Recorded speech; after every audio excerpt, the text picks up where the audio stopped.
Kүйөсүнү капа кылса кандай жаза берилет? Бу дүйнөдө 24 саат периштенин алаты айтат. 24 саат периштенин алаты болот да. Периштенин, адамдын эмес. Болсо периштелер эч кимге налат айтпайт.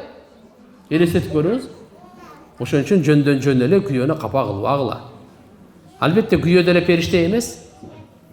Аулия бүгүнкү күндө деле анда чанда дегендей эле.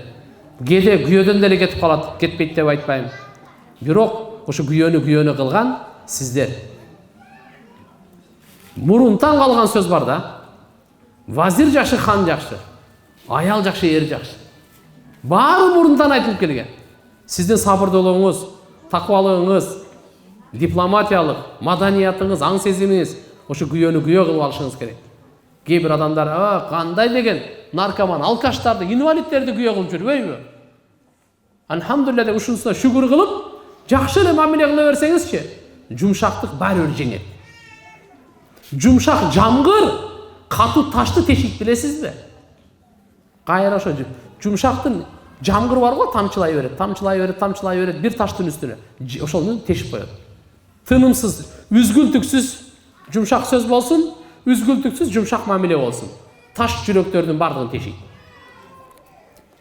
Этеккир келгенде 3 күндөн ашкандан токтобосо, гусул кылып намаз окуса болобу? Жок. Биздин Ханафи мазхабда оорулуу күндөр эң азы 3 күн, көп 10 күн. Эгерде 10 күндөн ашып баратса, анда гусул кыласыз дагы, намаз окуй бересиз. Аны истихаза деп коет, аны айыз деп айтпайт. Истихаза оорулуу кан деп коет. Анда ар бир намаздан алдын кийин дарат алып намаз окуй бересиз. Ассаламу алейкум.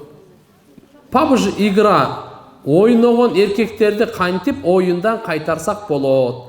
Үй бүлөгө жакшы көңүл бурбай коюшту. Эң туура PUBG менен ойной берсе, ушинтип үй бүлөгө көңүл бурбайт. PUBG'дын ордуна даватка чыксын.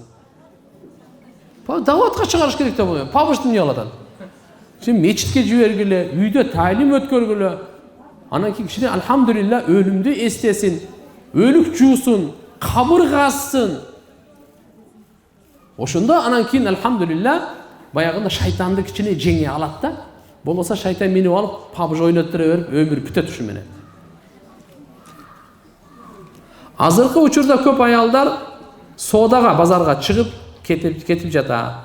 Бул туурабы же аялдар үйдө отуруш керекпи? Соода жөнүндө кеңири маалымат берип коюңузчу. Алла разы болсун. Өзү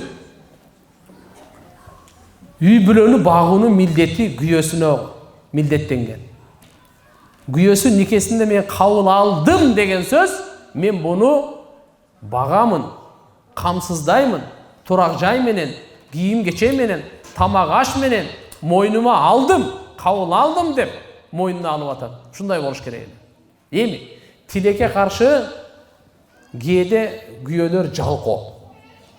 Аял эми бала чаканы багыш керек да. Анда базарга чыкса болот, махрамы менен кошо. Махрамы менен кошо чыксын. Күйөөсү менен кошо чыксын. Баласы балагатка жетсе чогуу чыксын. Махрам болсун сөзсүз. Чогуу чыгып иштесин.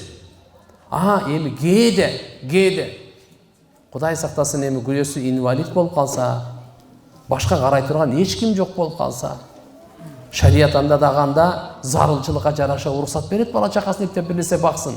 Кантип анда эркектер менен аралашпай эле аялдардын ишин кыла турган. Кандай?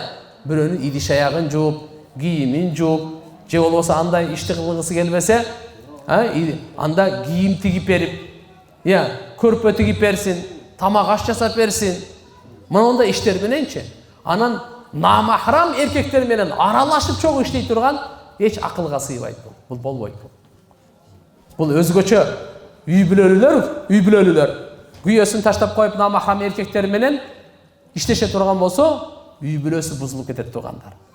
Бул жакшылыкка алып барбайт. Дүйнөсү дагы, ахирети да бузулат. Бул жаман.